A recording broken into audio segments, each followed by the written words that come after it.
No almoço de domingo, minha sobrinha puxou meus brincos e disse: "A mamãe falou que são bijuteria barata." Em seguida, quebrou um deles no meio, enquanto todos riam alto. Naquela noite, encerrei de vez o pagamento de $900 mensais da escola particular dela. Nunca vou esquecer aquele domingo. Era um daqueles dias de fim de verão mais pesados do que deveriam ser, como se até o ar soubesse que algo estava errado. Minha irmã Amanda tinha insistido que todos almoçássemos juntos, dizendo que já estava mais do que na hora. A ideia era comemorar as notas da filha, todas as em uma escola particular pela qual eu pagava mensalmente $900. Não é ostentação, é fato. Amanda não trabalha em tempo integral há 4 anos, e o ex-marido, pelo que ouvi, vendia TVs usadas de um caminhão em Reno. Então, sim, eu pagava em silêncio todo mês porque não queria que Savannah fosse limitada pelas escolhas da mãe. Ela é inteligente, talentosa até. Eu vinha fazendo isso havia quase 3 anos, sem nunca pedir agradecimento, sem cobrar nada. Só queria que tivesse uma chance.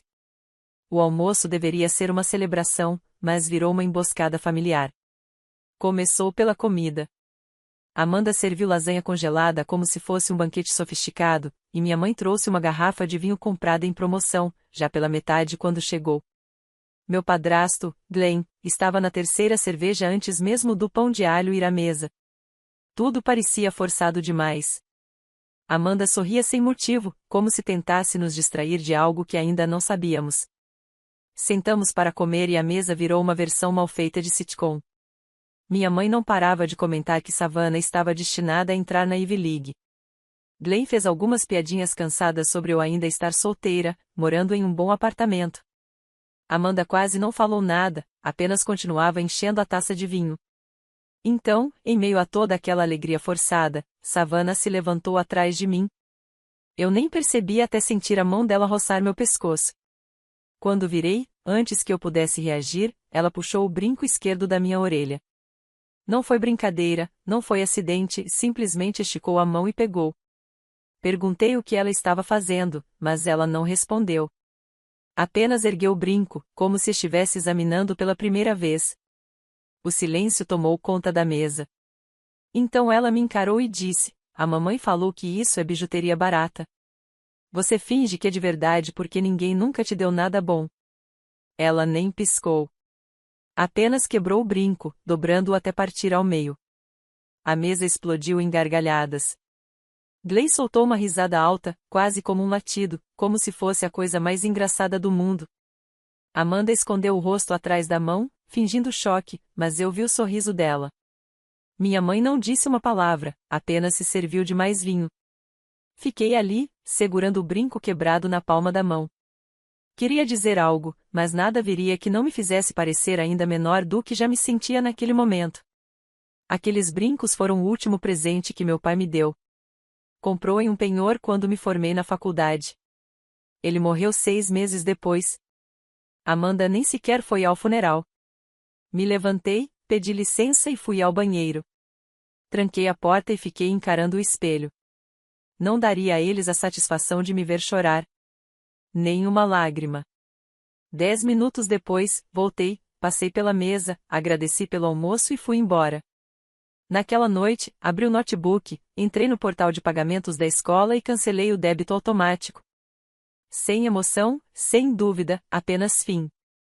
Em seguida, enviei uma única mensagem para Amanda: "Você acabou de perder os $900 mensais, para sempre." Ela não respondeu. Nem naquela noite, nem no dia seguinte. Mas eu sabia que tinha lido. E eu sabia que as consequências viriam. Eles achavam que eu era a carteira da qual podiam tirar e tirar até não restar nada. Mas esqueceram de uma coisa: eu nunca lhes devia nada. E estavam prestes a descobrir como é a vida quando a carteira vai embora.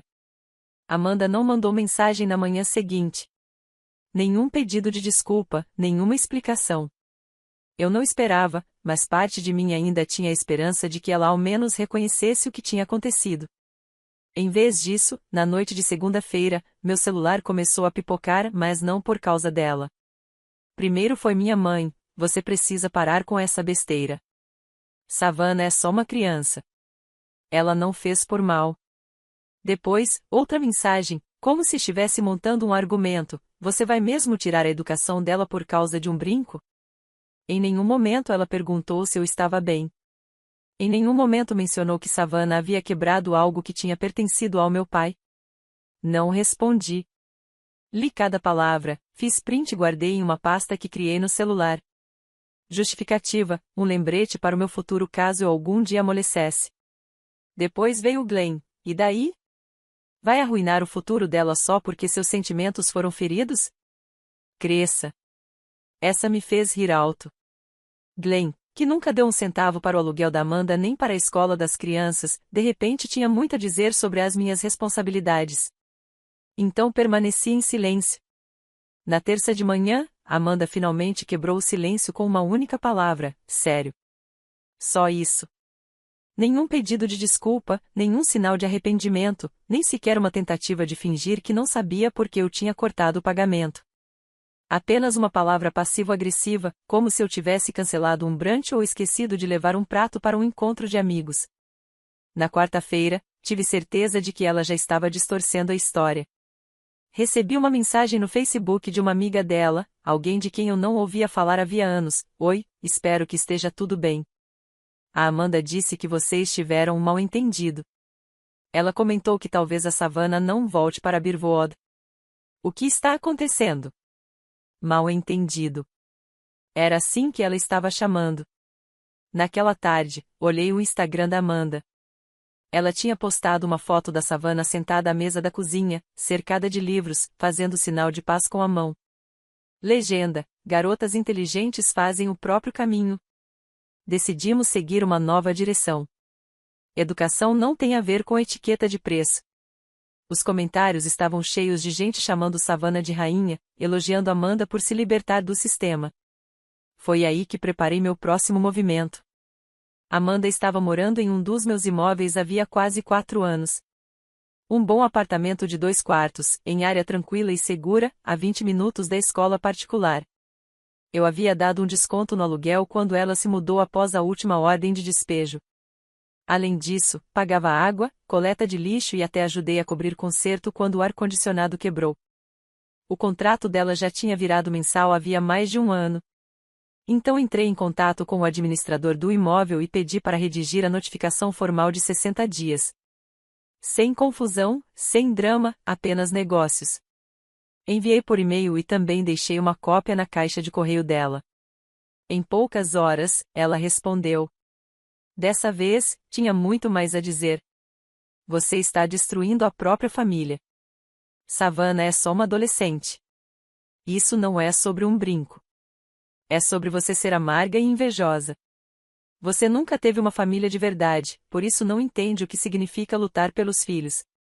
E continuava. Parágrafos e mais parágrafos, acusações, tentativas de me culpar. Em uma parte, ela escreveu: você vai se arrepender disso quando estiver velha e sozinha.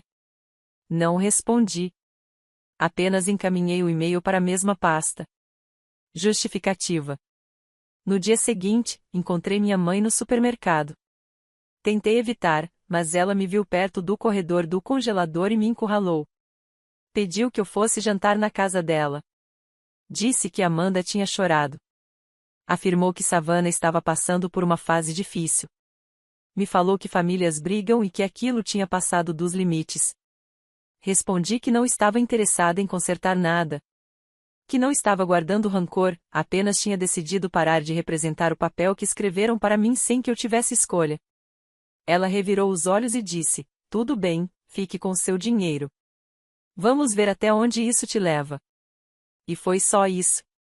Ninguém, em momento algum, perguntou o que aqueles brincos significavam para mim. Nenhum deles admitiu que talvez, só talvez, Savannah tivesse passado dos limites. Para eles, eu era apenas a carteira, a base de apoio, a pessoa que não precisava de nada e que continuaria dando porque sempre tinha dado.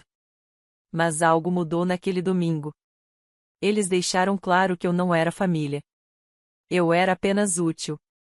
Então, decidi mostrar como seria quando eu deixasse de ser. E aquilo era só o começo. No fim da segunda semana, os sorrisos forçados já começavam a se desfazer. Amanda ainda postava fotos filtradas da Savannah em cafeterias, cercada de livros e cafés intocados. As legendas eram sempre dramáticas: educação livre é poder. A vida real é a sala de aula. Alguns caminhos não se pavimentam com mensalidades. Como se tivesse inventado uma forma revolucionária de criar a filha. Mas, nos bastidores, ela estava se debatendo. Não ouvi dela, claro. Mas começaram a chegar ligações de pessoas com quem eu mal falava. Uma mulher para quem Amanda já tinha trabalhado como babá entrou em contato perguntando se eu sabia que ela estava pensando em fazer homeschooling, mas precisava de ajuda com material. Outra pessoa, uma ex-colega minha que era amiga da vizinha da Amanda, contou que tinha visto Savannah chorando na varanda à tarde da noite, enquanto Amanda gritava ao telefone dentro de casa. Então aconteceu algo que eu jamais esperava. Savannah me ligou. Não foi mensagem, não foi recado na caixa postal, uma ligação de verdade. Era 11h30 da noite quando o nome dela apareceu na tela do meu celular. Eu hesitei, mas atendi. Ela não começou com um alô. Disse: eu não queria quebrar. Eu não sabia que eram de verdade. Eu não sabia que importavam. A voz dela estava baixa, trêmula. Contou que Amanda tinha dito que os brincos eram baratos. Que, se ela me provocasse com aquilo, chamaria minha atenção. Talvez eu me sentisse culpada e oferecesse mais ajuda. Um MacBook novo, dinheiro para viagens de verão, roupas melhores. Perguntei a Savannah por que ela tinha ouvido a mãe. Ela não soube responder. Disse apenas que Amanda garantia que eu nunca as cortaria. Que eu gostava demais de bancar heroína. Que eu era solitária e que dinheiro era tudo que eu tinha a oferecer, então jamais teria coragem de ir embora. Perguntei se Amanda já tinha contado a ela de onde vinham os brincos. Savannah ficou em silêncio. Não, respondeu. Achei que fossem bijuteria. Então eu contei. Contei sobre meu pai, sobre como ele deixava de comer para que eu pudesse fazer balé. Sobre o jeito como me entregou a caixinha de presente na formatura da faculdade, com as mãos calejadas e os olhos marejados. Sobre como ele morreu 6 meses depois, e eu usei aqueles brincos no funeral. Ela ficou muito tempo sem falar nada. Achei que tivesse desligado. Mas, então, sussurrou: desculpa. Eu acreditei. Mas não falei nada sobre a escola. Ainda não. Nem sobre o apartamento. Apenas disse para ela cuidar de si mesma e desliguei. Na manhã seguinte, Amanda finalmente largou a pose de persona perfeita das redes. Me mandou um texto enorme. Não era pedido de desculpa, nem explicação, era um aviso: não envolva Savannah nisso. Ela é uma criança. Se tem problema, resolva comigo, certo? Só que Savannah já tinha vindo até mim. Naquela tarde, recebi um e-mail do administrador do meu imóvel. Amanda tinha aparecido no escritório exigindo saber se poderia brigar legalmente contra o despejo. Alegou que era retaliação. Disse que eu estava tentando arruiná-la sem motivo. Chegou até a ameaçar ir à imprensa local e transformar a história em manchete: irmã rica expulsa mãe solteira em dificuldades. Mas eu já estava 10 passos à frente. 2 dias antes, tinha falado com a diretora da Birwood Academy. Avisei que não renovaria a mensalidade da Savannah, mas perguntei se havia algum programa que pudesse ajudar a mantê-la matriculada. No começo, ela hesitou, mas depois contou que havia fundos de emergência limitados. Precisariam de documentos, cartas de explicação, provas da situação. Eu me ofereci para ajudar Savannah a aplicar discretamente, sem a Amanda. Ela disse que pensaria no assunto. Essa foi a parte que Amanda nunca imaginou. Ela pensava que tinha queimado a ponte comigo, mas Savannah já tentava atravessar as cinzas, querendo entender o que realmente tinha acontecido e que tipo de pessoa a mãe dela era de verdade. Só que Amanda não tinha terminado. Nem de perto. Naquela sexta-feira, minha mãe me ligou de novo. Só que, dessa vez, foi diferente. Não tentou adoçar a conversa. Partiu direto para a fúria. Disse que eu estava colocando Savannah contra a própria mãe, que eu estava manipulando uma criança e destruindo a família. Glenn pegou o telefone em seguida e disse que eu devia estar pronta para viver com as consequências do que comecei. Foi aí que tomei minha decisão final. Liguei para o meu advogado e pedi para iniciar o processo de retirar o acesso da Amanda à conta de herança que nosso pai tinha deixado. Ela vinha mexendo nesse dinheiro de vez em quando ao longo dos anos, sempre alegando ser emergência. Eu era executora. Estava na hora de fechar também essa porta. Eu não tinha terminado de ser a vilã na história deles. Na verdade, eu estava apenas começando. A conta da herança era o último fio que Amanda ainda tinha para puxar. Nosso pai não havia deixado muito, apenas um fundo modesto destinado a emergências para nós duas. Despesas médicas, consertos de carro, esse tipo de coisa. Eu mal tinha tocado no dinheiro. Amanda já tinha emprestado 6 vezes. Uma delas para pagar o aparelho ortodôntico da Savannah, que ela nunca colocou. Outra para uma ideia de negócio que, de alguma forma, virou um fim de semana em Scottsdale. O resto, simplesmente sem explicação. Quando pedi ao advogado para encerrar o acesso dela, ele nem pareceu surpreso. Só pediu que eu enviasse a papelada de praxe. Disse que já tinha lidado com piores. Naquela mesma noite, Amanda apareceu no meu condomínio, sem avisar. Estava em frente ao prédio quando estacionei na garagem, acenando como se nada tivesse acontecido. Pensei em dar ré e dar uma volta no quarteirão, mas a curiosidade falou mais alto. Ela me esperava no elevador. Assim que as portas se fecharam atrás de nós, mudou para aquela voz que usava quando queria alguma coisa doce demais, como xarope derramado sobre uma lâmina. Disse que entendia que eu estava magoada. Que Savannah estava passando por uma fase, só estava descontando, que não quis dizer nada daquilo. Eu não disse uma palavra. Então ela chegou ao ponto real, perguntou se eu podia reconsiderar o despejo. Pediu 6 meses a mais, talvez até 3. Disse que só precisava de tempo para colocar as coisas em ordem. Perguntei exatamente o que ela planejava colocar em ordem. Ela não respondeu. Apenas sorriu. Aquele tipo de sorriso que as pessoas dão quando estão perdendo o controle e tentando fingir que não. Foi então que disse algo que nunca vou esquecer: você não vai realmente jogar sua própria irmã e sua sobrinha na rua, vai? Respondi que eu não estava jogando ninguém em lugar nenhum. Eu só estava finalmente me afastando e deixando que ela ficasse de pé sozinha. Ela resmungou algo baixo, sobre eu estar gostando daquilo. Não respondi. Então ela repetiu, mais alto: você adora isso, não é? Ver a gente desmoronar faz você se sentir poderosa. Eu disse que era irônico ouvir isso justamente da pessoa que incentivou a própria filha a me humilhar na frente de toda a família. Ela riu. Não uma risada de verdade, mas aquele tipo usado para te diminuir, e disse: não era sobre os brincos, Diana. Isso foi sobre você precisar ser colocada no seu devido lugar. Foi nesse momento que abri a porta do elevador e disse que ela precisava ir embora. Ela não discutiu. Simplesmente saiu andando e disse: isso não acabou. E ela tinha razão. Porque naquele fim de semana, minha mãe ligou de novo. Dessa vez, contou que Amanda tinha se mudado para a casa dela. Temporariamente, alegando que não tinha para onde ir. Disse que Savannah estava infeliz, se recusando a comer. Perguntou se eu estava feliz agora. Eu não respondi, mas já sabia o que viria em seguida. Na segunda-feira, recebi um e-mail da administradora da Birwood Academy. Ela dizia que Savannah havia enviado um pedido de bolsa por dificuldades financeiras, mas Amanda tinha interceptado o retorno da escola e insistido para cancelarem. Alegou que não estavam mais interessados. Foi aí que liguei para Savannah diretamente.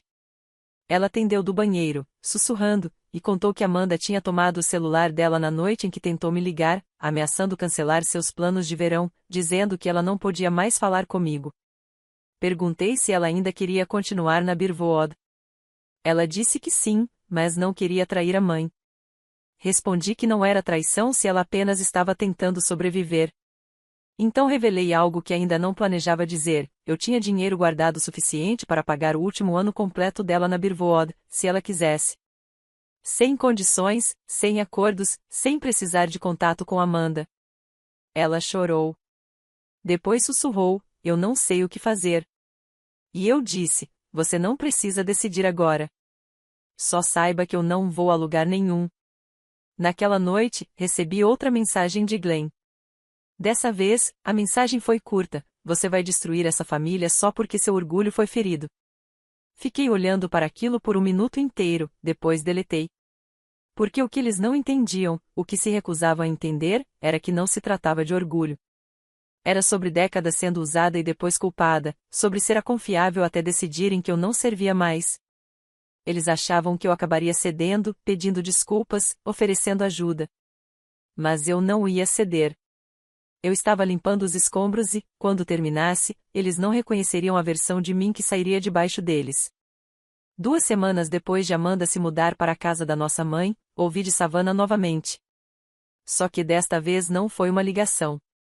Foi uma carta, escrita à mão, dobrada com cuidado em um envelope, deixada na minha caixa de correio sem remetente. A caligrafia dela era atenta, como se não quisesse estragar nada. Ela contou que vinha pensando em tudo, no que fez, no que Amanda disse, nas consequências. Escreveu que, pela primeira vez na vida, não sabia em quem confiar. Que Amanda mudava a história o tempo todo. Primeiro, dizia que eu tinha enlouquecido. Depois, que eu era invejosa. Por fim, virou que eu estava fazendo tudo aquilo só para controlá-las. Mas Savannah escreveu outra coisa. Disse, eu lembro de quando você me dava livros todo Natal. De quando você foi na minha feira de ciências. De quando você comprou aquele bloco de desenho mesmo quando eu disse que não era boa nisso. E então perguntou se ainda poderia voltar para Birwood. Sem mencionar Amanda. Sem desculpas. Apenas uma criança estendendo a mão. Não hesitei. Escrevi para a administradora da escola e disse que seguiríamos em frente. Eu bancaria o ano inteiro discretamente, com a condição de que Amanda não tivesse nenhuma participação. Nenhum contato. Paguei até uma taxa extra para registrar Savannah como estudante independente em circunstâncias especiais. 3 dias depois, recebi outra carta. Dessa vez, de Amanda. Uma bagunça. Um fluxo de raiva e sarcasmo, escrita à mão como a de Savannah, mas apressada e cheia de fúria. Ela me acusava de manipular a filha, de forçá-la a escolher lados. Dizia que eu era uma mulher sem família tentando roubar a de outra pessoa. A última frase dizia, você não passa de uma carteira rancorosa. Não respondi, porque nessa altura outra coisa tinha acontecido. Minha mãe me ligou chorando. Não eram lágrimas dramáticas, performáticas. Eram reais. Eu podia ouvir na voz dela. Disse que Amanda e Glenn tinham brigado feio, gritando no meio da garagem. A briga foi por dinheiro, sobre quem deveria pagar o quê, sobre de quem era a culpa por eu ter cortado tudo. Savannah se trancou no quarto de hóspedes. Glenn saiu batendo porta e só voltou perto da meia-noite. Mamãe disse que sentia como se tudo estivesse desmoronando. Eu respondi que não estava desmoronando, só finalmente mostrando as rachaduras. E então veio a parte que eu não esperava, ela pediu desculpas. Disse que deveria ter me defendido no almoço, que sabia que o que Savannah fez estava errado, que deixou Amanda distorcer a história porque era mais fácil do que encarar a verdade. Contou que Glenn não estava lidando bem com a situação, que tinha começado a dizer coisas injustas sobre mim, que a acusava de estar escolhendo lados. Eu não falei muito, apenas escutei. E então ela disse algo que eu nunca tinha ouvido dela, obrigada por cortar elas. Esperei. Ela repetiu, obrigada por fazer o que eu não consegui. Disse que Amanda precisava aprender a se sustentar sozinha. Que Savannah precisava enxergar o que era manipulação quando vinha de alguém em quem você confiava. E que, de alguma forma, ao me afastar, eu tinha feito mais por elas do que ela mesma, ficando. Eu não chorei, mas senti algo mudar dentro de mim. Durante anos, fui a pessoa em quem todos se apoiavam. A confiável. A que resolvia os problemas. E quando finalmente me defendi, todos agiram como se fosse um ataque. Mas agora, com a poeira começando a baixar, eles estavam percebendo uma coisa, eu não era quem estava destruindo a família. Eu era quem a mantinha de pé. E sem mim, a verdade finalmente estava sendo forçada a aparecer. Mas ainda faltava a última parte, porque Glenn ainda achava que podia falar de mim como se eu devesse algo a eles. Eu tinha uma última coisa a dizer a ele. Glenn nunca vinha direto. Nunca. Sempre preferia comentários de lado, jogados em grupos de família, altos o bastante para ferir, baixos o bastante para negar depois. Dessa vez, foi num churrasco. Um daqueles encontros de vizinhança em que mamãe culpava todo mundo até ir. Eu não planejava comparecer, mas Savannah tinha me pedido diretamente, em outra carta escrita à mão, que fosse, só para não piorar as coisas. Então eu fui. O quintal estava cheio de cadeiras de plástico, cachorros quentes mornos, e a playlist horrível do Glenn tocando de fundo. Amanda ficou do outro lado, de óculos escuros, fingindo que eu não estava lá. Savannah passou quase todo o tempo ao meu lado, sem falar muito, mas presente, observando. Foi no meio de uma conversa sobre absolutamente nada que Glenn soltou. Bom, nem todos nós podemos ser como a Diana. Sem filhos, sem parceiro, nada a perder. As palavras ficaram no ar como fumaça. Algumas pessoas riram sem graça. Alguém se mexeu na cadeira. Minha mãe congelou. Eu me levantei completamente. Sem gritar, sem cena. Olhei direto para Glenn e disse: na verdade, eu tenho algo a perder. Minha paciência. E ela acabou. Depois me virei para minha mãe, agradeci pelo convite, beijei Savannah na testa e fui embora. Não voltei. No dia seguinte, entrei com a papelada para cortar oficialmente qualquer acesso de Amanda a tudo que estivesse ligado a mim, contas conjuntas, contatos compartilhados, qualquer coisa. Troquei as fechaduras do meu imóvel antes de entregar para um novo inquilino. Enviei ao meu advogado as cópias finais de tudo. Mas a parte que realmente selou tudo foi uma carta que escrevi para minha mãe. Nela, disse que a amava, que entendia a confusão em que ela tinha se deixado prender, que a perdoava por não me proteger quando eu era a que estava sendo usada. Mas também deixei claro, eu tinha acabado com o papel de consertar a família. Sem mais feriados, sem mais aniversários, sem mais fingimento. Ela respondeu. Não de imediato, mas respondeu. Disse que entendia, que lamentava não ter percebido antes. E então escreveu algo que ficou comigo: às vezes, quem finalmente diz não é quem mais amou por mais tempo. Quanto a Savannah, ela voltou para Birwood no outono, em silêncio, sem Amanda saber como estava sendo pago. Mantivemos nosso acordo. Ela ainda me manda cartas todo mês.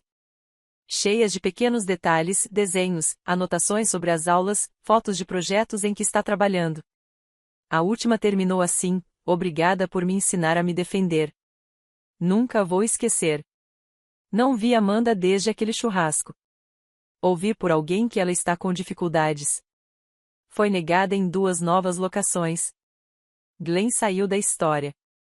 Minha mãe disse que elas mal se falam, mas eu não pergunto, não procuro saber. Porque o que eles nunca entenderam é que eu não estava tirando nada deles. Eu só finalmente parei de dar. E no silêncio que se seguiu, eles ouviram o som de suas próprias vidas sem o meu apoio ecoando de volta.